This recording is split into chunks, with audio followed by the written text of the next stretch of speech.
जय शिवराय मित्रांनो, शौर्यगाथा चॅनलवर आपण शिवाजी सावंत यांच्या छावा कादंबरीचे वाचन करत आहोत।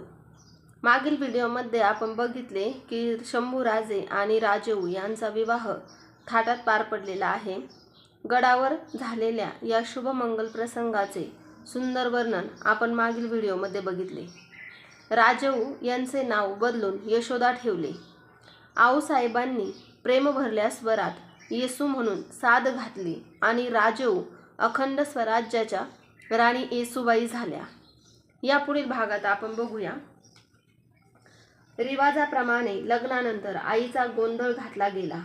मंगल कार्याची धुंदळ सरली। कार्याला आलेल्या मावळे मंडळी गावोगाव पांगली। भोसले कुलाची ठेव म्हणून पिवळ्या येसूबाईंना घेऊन पिलाजी राजे शिर्के शृंगारपुराकडे परतले। पौष मासाची अमावस्या तोंडावर आली। या अमावस्याला सूर्याला गिरहाण पडणार अशी बोलावा मावळ मुलखात उठली। प्रभाकर भटांनी पंचांग मांडून तिची खातर जमा करून घेतली। त्यांनी राजांना धर्मशास्त्राचा सल्ला दिला। तीर्थक्षेत्री जाऊन वस्त्रदान, धान्यदान, सुवर्णदान करून ग्रास पडणाऱ्या नारायणाची शांती करावी। राजांनी त्यासाठी तीर्थक्षेत्र महाबळेश्वर मणी धरले। फार दिवस मनी असलेली या एक इच्छा या निमित्ताने राजे पूर्ण करणार होते। आपल्या मातोश्री आऊसाहेबांची आणि स्वराज्यासाठी चंदनखोडासारख्या झीज घेतलेल्या वृद्ध सोनोपंत दंबीरांची सुवर्ण तुला राजे जोखसणार होते।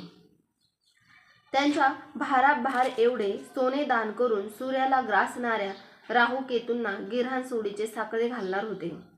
राजांच्या आज्ञा सुटल्या। केशव नारायण सबनीस आणि मुजुमदार निळो सोनदेव यांनी सोनमोहरांचे पेटारे हत्यारबंद धारकऱ्यांच्या पहाऱ्यात महाबळेश्वराच्या वाटेला लावले। प्रतापगडावरचे अर्जुजी यादव महाबळेश्वराच्या शिवालयासमोर सुवर्णतुलेचा सज्जा उभारण्यासाठी पुढे गेले। शुभयोगावर राजांनी जिजाऊ साहेब, बाळशंभूराजे, पुतळाबाई, सोनोपंत दंबीर आणि निवडक धारकरी यांच्यासह राजगड सोडला। जिजाऊंना आणि सोनोपंतांना तुलादानाची कल्पना राजांना दिली नव्हती। हटत्या हिवाळ्याचे साजरेपण अंगी मिरविणाऱ्या गर्द निळ्या वनराईत दडलेल्या तीर्थक्षेत्र महाबळेश्वरावर खासे मेने ठाण झाले। हे स्थान शिवाचे होते। निसर्गाने आपले अवघे शिवपण येथे मुक्त हस्ताने उधळले होते। राजांनी पुढे होत हातजोड देऊन माँसाहेबांना मेना उतार केले। पाठोपाठ पुतळाबाई, शंभूराजे मेन्यातून उतरले। सूर्य मावळतीला लागला। त्यांच्या लांबट किरण फेकीत सभोवतीचा परिसर देखणा दिसत होता।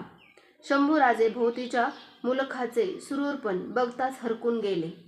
त्यांच्या उरात कसली तरी घालमेल उसळून उठून बघत होती। गरागर नजर फेकीत ते मिळेल तेवढे सारे डोळ्यात सामावून घेऊ पाहत होते। बाळराजांच्या छातीवरची कवड्यांची माळ लयीत पण वाढत्या चालीने वर खाली होऊ लागली। कानातील सोन चौकडे डुलू लागले। ही कसली उलघाल आहे त्यांचे त्यांनाच उमगेना। जखडत्या नजरेने ते सभोवती नुसतेच बघतच होते। त्यांना काहीतरी जाणवत होतं, पण ते नीट पारखता येत नव्हते। खांद्यावर पडलेल्या हाताने आणि शंभूबाळ या साधेने ते भानावर आले। समोर आबासाहेब उभे होते। ते हसत म्हणाले, एवढं रोखल्या नजरेने काय बघता आहात बाळराजे? आम्ही 2 वेळा साद घातली, तुमचं ध्यान नव्हतं? शंभूराजे हसले। शिवलिंगाच्या त्या अवघ्या मुलखाच्या रोखाने हात फिरवीत म्हणाले, आम्ही हे सारं बघत होतो महाराज साहेब। हे डोंगर, हे आभाळ, पक्षी, झाडं आमच्याशी बोलू बघतायत असं आम्हास वाटलं। राजे ते ऐकून गंभीर झाले। बाळराजांचा खांदा थोपटीत ते म्हणाले, भाग्यवान आहात। झाडापेडांची बोलीभाषा कळायला योग्याचं किंवा कवीचं मन लागतं। फार थोड्यांना ते मिळतं। शंभूराजांनी आबासाहेबांच्या कपाळावरच्या आडव्या शिवगंधाचे क्षणभर बघितले। राजे बाळराजांना घेऊन तुलादानाची सिद्धता नजरेखाली घालण्यासाठी सज्जाकडे चालले। महाबळेश्वराचा पुराणा डोंगरमाथा आपली कैक सालांची समाधी भंगवून त्या दोघांचे डोळाभर दर्शन घेत होता। त्याला एक शिवयोगी आणि मराठ बोलीचा पहिला राजकवी दिसत होता। सूर्यग्रहणाचा तळमळता दिवस उगवण्याच्या खटापटीला लागला। पहाट स्नान घेतलेले राजे, पुतळाबाई, मातोश्री आऊसाहेब, सोनोपंत दंबीर आणि बाळराजे यांच्यासह तुलेसाठी सजलेल्या सज्जाजवळ आले. पहाट मुहूर्तावर उपाध्यायांनी तुलेच्या अंगथोर रुपेरी परड्यांची सविध पूजा बांधली. मंत्रोघोष उठू लागले. जिजाबाईंच्या शिवचरणांना हात लावून राजे आदबीने म्हणाले, मासाहेब चलावं, तुला दानासाठी परड्यात बैठक घ्यावी. जिजाबाईंनी क्षणभर त्यांच्या डोळ्यात पाहिलं आणि त्या गहिवरल्या शब्दाने बोलून गेल्या, आमची तुला कशा पाहिजे रोखसता राजे. त्यांच्या सतेज पायांवर जोडलेली नजर तशीच ठेवून राजे म्हणाले, साक्षात सूर्यनारायणच पडणारे साकडं खुलं करण्यासाठी आपली नाही तर कुणाची तुला आम्ही जोखावी. मासाहेब, आमची ही इच्छा आहे, चलावं. राजांनी हात आधार देत जिजाबाईंना तुळेजवळ आणले. आऊसाहेबांनी पारड्यावर कुंकू हळदीची चिमूट सोडली. जगदंबे असे हलकेच पुटपुटत मासाहेबांनी रुपेरी पारड्यात आपले उजवे सोनपुतळ पाऊल ठेवले. पारडे सज्जाच्या फरसबंदीला चिकटले. सदरेवर घ्यावी तशी बैठक मासाहेबांनी पारड्यात घेतली. मंत्रघोषांच्या गजरात तुलादानास प्रारंभ झाला. ओंझळी ओंझळीने राजे आणि पुतळाबाई झळझळीत सोनमोहरा रित्या पारड्यात सोडू लागले. थोरल्या माळासाहेबांचे पारड्यात बैठक घेतलेले आगळे रूप पाहून बाळराजांना मनोमन वाटत होते, थोरल्या आऊसाहेब अशाच एका पारड्यात बसून राहाव्यात. छातीवरची कवड्यांची माळ ओळंबती सोडीत झुकणारे आबासाहेब असेच मासाहेबांच्या जोडीने मोहरांच्या ओंजळीत दुसऱ्या पारड्यात सोडीत राहावेत. भोवतीचा पक्ष्यांचा चिवचिवाट आणि मंत्रांचा पवित्र घोष असाच जागता राहावा. मोहरा सोडीत असलेले पारडे हळूहळू दप्तीला लागले. मासाहेबांनी बैठक घेतलेले पारडे सज्जाची फरसबंदी सोडून आस्ते चढतीला लागले. ते बघताना कृतार्थ झालेल्या राजांच्या डोळ्यातून आनंदाश्रू त्यांच्या दाढीवर केव्हा उतरले हे त्यांनाच कळाले नाही. उगवती पार करून आलेल्या सूर्याला आपल्या कुलांची शान राखण्यासाठी आपल्या सोनसतेज किरणांची ओंजळ मोहरांच्या पारड्यात सोडून मोकळा झाला. मातोश्री आऊसाहेबांची चुला सर्वार्थाने सिद्ध झाली. देह झीज सोसलेल्या सोनोपंतडंबीरांची ही सुवर्ण तुला राजांनी नंतर जोखली. राजांनी हस्तस्पर्श केलेली जोखल्या तुलांची मोहरांची तपके दान करून वाटली जात होती. ते दान स्वीकारून संतुष्ट झालेला लोकसमुदाय मुक्त कंठाने गरजत होता, दे दान सुटे गिरहान, दे दान न सुटे गिरहान. तो संतोषल्या मनामनांचा घोष गजर कानावर घेत घेत राजे, शंभूबाळ आणि उपाध्याय यांच्यासह कृष्णा नदीच्या काठावर आले. मस्तकीचा टोप आणि अंगाचा जामा त्यांनी एका तबकात उतरून ठेवला. कृष्णामाईच्या पात्राची पूजा करून कमरेला मांड चोळणा असलेले उघडे सतेज राजे पात्रात उतरले. गळ्याच्या पाठी एवढ्या पाण्यात येताच त्यांनी आपले निमुळते डोळे मिटवले. तो सूर्यवंशी पुरुष श्रेष्ठ ग्रास पडू घातलेल्या सूर्याला कृष्णेच्या नितळ पाण्याने भावओंजळी अर्पू लागला. कृष्णा काठाला बसलेले शंभूराज राजे महाराज साहेबांच्या सूर्यफुलासारख्या दिसणाऱ्या मस्तकाकडे एक नजर पाहत होते. तुलादानाचा विधी आटोपला. खासे मेने महाबळेश्वर सोडून उताराला लागले. जिजाबाईंच्या मेन्यातच बाळराजे बसले होते. जिजाऊ कसल्या तरी विचारात हरवल्यागत दिसत होत्या.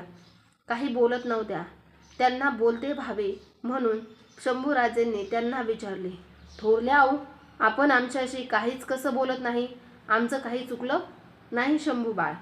राजांनी आमची तुला जोखसली आणि तेव्हापासून आम्हास तुमच्या थोरल्या महाराज साहेबांनी जोखसलेल्या एका तुलेची सारखी याद येत आहे. जिजाबाई शहाजीराजांच्या आठवणीने कातर झाल्यागत बोलल्या. त्यांचे शांत लांबट डोळे हरवल्यासारखे झाले. कसली तुला मासाहेब? त्याला कैक सालं गुदरली. तुमचे थोरले महाराज साहेब तेव्हा मोहिमेवर होते. स्वारीचा आणि आदिलशाहीचा सरदार मुरार जगदेव यांचा तळ इंद्रायणी आणि भीमा यांच्या काठावर नांगरगावी पडला होता. मुरार जगदेवास आपल्या बैठकीच्या हत्तीच्या बच्चाची तुला करण्याची इच्छा झाली, पण एवढा थोर बच्चा जोखावा कसा याची उकल मात्र काही केल्या त्यास होईना.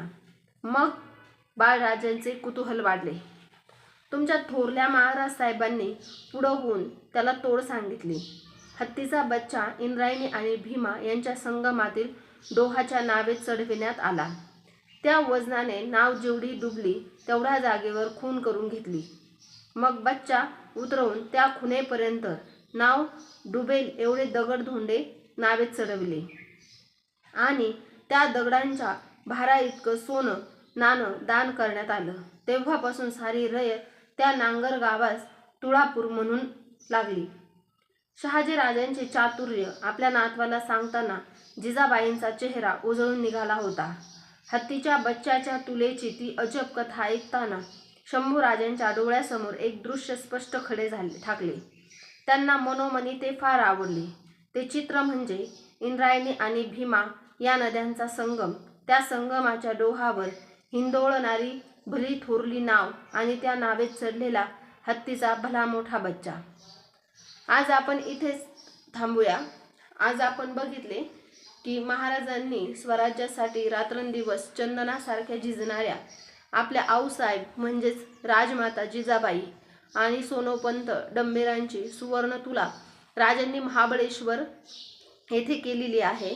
तसेच थोरले महाराज साहेब म्हणजे शहाजीराजे भोसले यांनीही छोट्या हत्तीची तुला कशी करावी याची तोड दिली. याचे सुंदर वर्णन आऊसाहेब शंभूराजांना सांगतानाचे वर्णन आपण बघितले. आज आपण इथेच थांबूया.